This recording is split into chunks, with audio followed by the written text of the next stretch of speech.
Kita diciptakan oleh terang, dan Allah telah memberikan terang itu untuk menyinari kegelapan yang ada di dunia ini.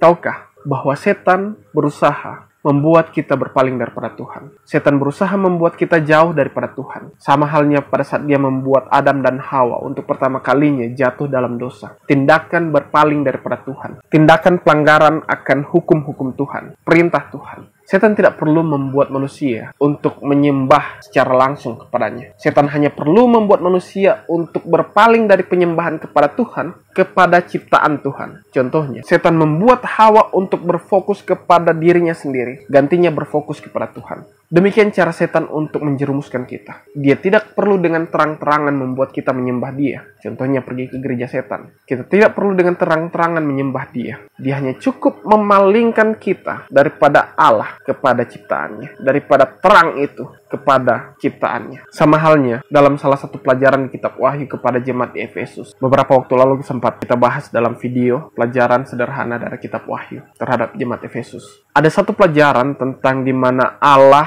memuji Efesus karena membenci setiap perbuatan dari pengikut-pengikut Nikolaus. Bukan membenci pengikut-pengikutnya, bukan membenci manusianya, tapi membenci perbuatan dari pengikut-pengikut Nikolaus. Apa yang mereka lakukan? Nikolaus adalah salah satu dari 7 diaken yang dipilih pada saat gereja mula-mula. Apa yang jadi masalah? Tentunya kita tahu saat rasul-rasul memilih diaken, mereka adalah orang yang dikenal dengan perilaku yang baik, berjalan dalam roh, dan sesuai dengan kehendak Tuhan mereka dipilih. Namun apa yang terjadi? Yang menjadi masalah bukanlah Nikolausnya, namun pengikut-pengikut Nikolaus yang menjadikan Nikolaus gantinya memuja Tuhan, gantinya menyembah kepada Tuhan. Mereka mulai menyembah kepada alat Tuhan. Nikolaus adalah alat Tuhan. Dia adalah alat Tuhan untuk menyampaikan kabar keselamatan. Namun para pengikut Nikolaus gantinya mereka datang kepada Tuhan, mereka datang untuk mengikuti, menjadi pengikut Nikolaus. Kita boleh pelajari dalam video di kitab Efesus bahwa adalah sangat berbahaya menjadi seorang pengikut. Kita tidak lagi membedakan mana yang salah, mana yang benar. Apapun yang dilakukan akan kita ikuti tanpa mempertimbangkannya. Kadangkala kita sebagai alat-alat Tuhan sering membawa umat-umat Tuhan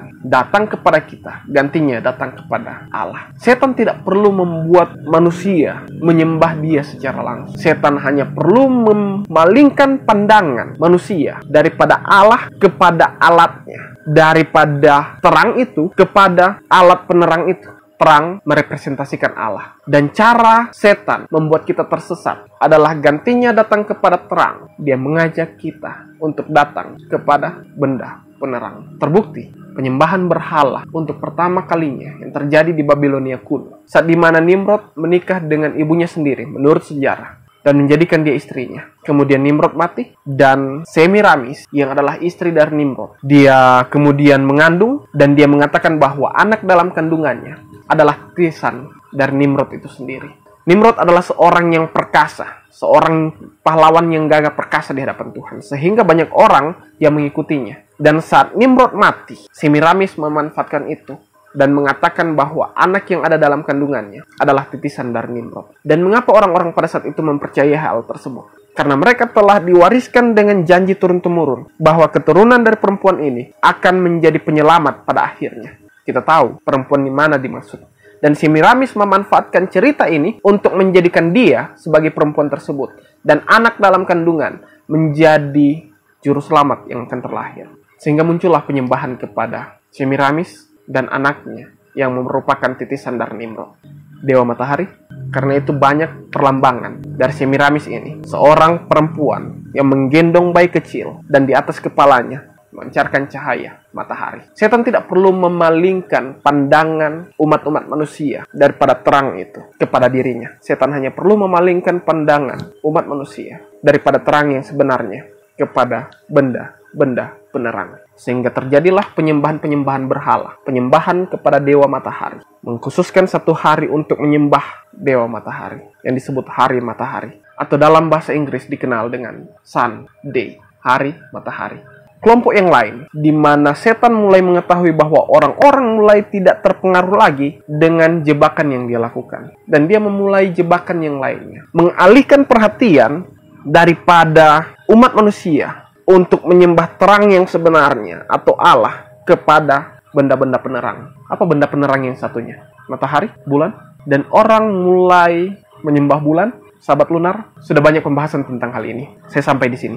Namun ada kelompok yang saya ingin sampaikan, yang setan coba sesatkan daripada terang itu kepada hal yang lain, yaitu pemelihara hari ke-7. Adventis, saya secara pribadi, mungkin Anda yang mendengarkan, ini yang saya ingin maksudkan. Saat Tuhan menciptakan hari ke-7, saat Tuhan menciptakan dunia ini, Dia menyendirikan, Dia mengkhususkan satu hari perhentian, hari ke-7, menjadi hari di mana Dia berhenti dari segala jerih lelahnya, menjadi hari di mana Dia berhenti dari segala pekerjaannya, dan Dia memberkati hari ke-7 itu dan menguduskannya. Dan Dia kemudian sendiri secara pribadi mengatakan, saat Dia datang ke dunia ini, Dia adalah Tuhan atas hari Sabat. Dan Ibrani juga mengatakan, masih tersedia satu hari perhentian, hari ke-7 bagi umat Allah. Jadi hari ke-7 dalam firman Tuhan, yang adalah kebenaran, yang adalah terang itu, menyatakan bahwa hari ke-7 adalah hari perhentian bagi semua umat-umat Tuhan. Benar? Benar. Sampai di sini.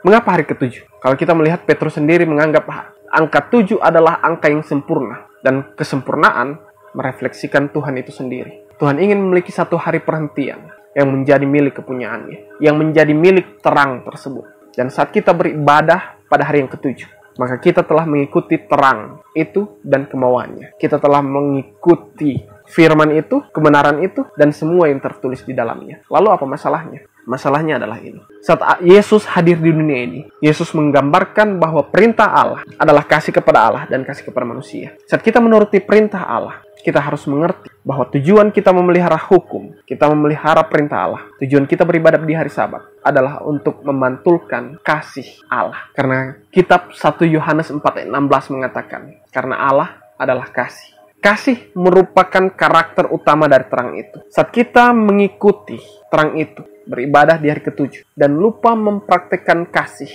maka kita telah gagal dalam mengikuti terang yang sebenarnya. Kadangkala, saat kita ingin mengungkapkan kebenaran tentang Sabat kepada orang lain, kita lupa untuk mengasihi orang tersebut. Saat kita ingin mengungkapkan kebenaran kepada orang lain, kita lupa memantulkan kasih kepada orang tersebut. Ada perumpamaan di Matius 10 yang semoga ini menjadi aplikasi untuk pekabaran yang saya ingin sampaikan pada saat ini. Saat Tuhan mengatakan bahwa aku akan mengutus engkau seperti domba di tengah-tengah serigala. Pernahkah kita berpikir tentang apa maksud dari Tuhan menggambarkan kita seperti domba di tengah-tengah serigala?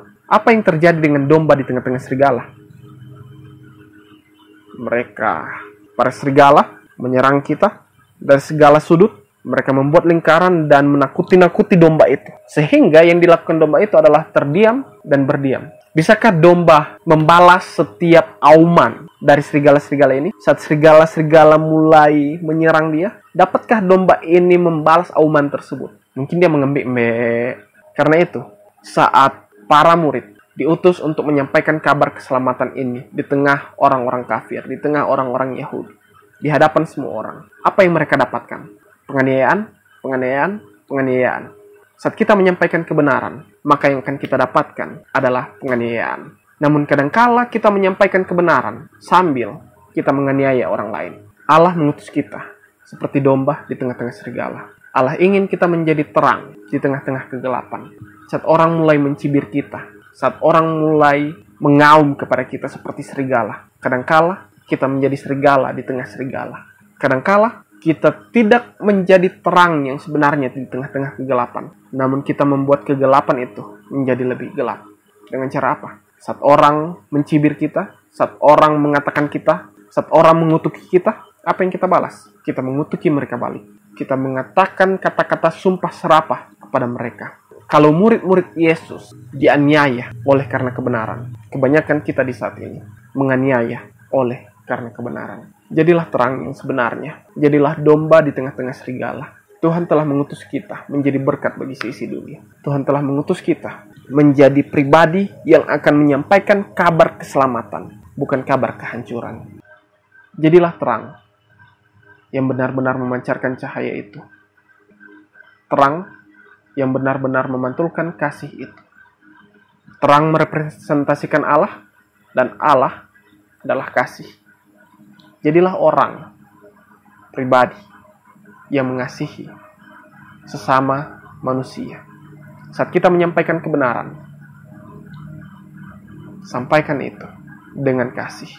Benar kita akan dianiaya, namun jangan biarkan diri kita menganiaya orang karena kebenaran. Allah mengasihimu.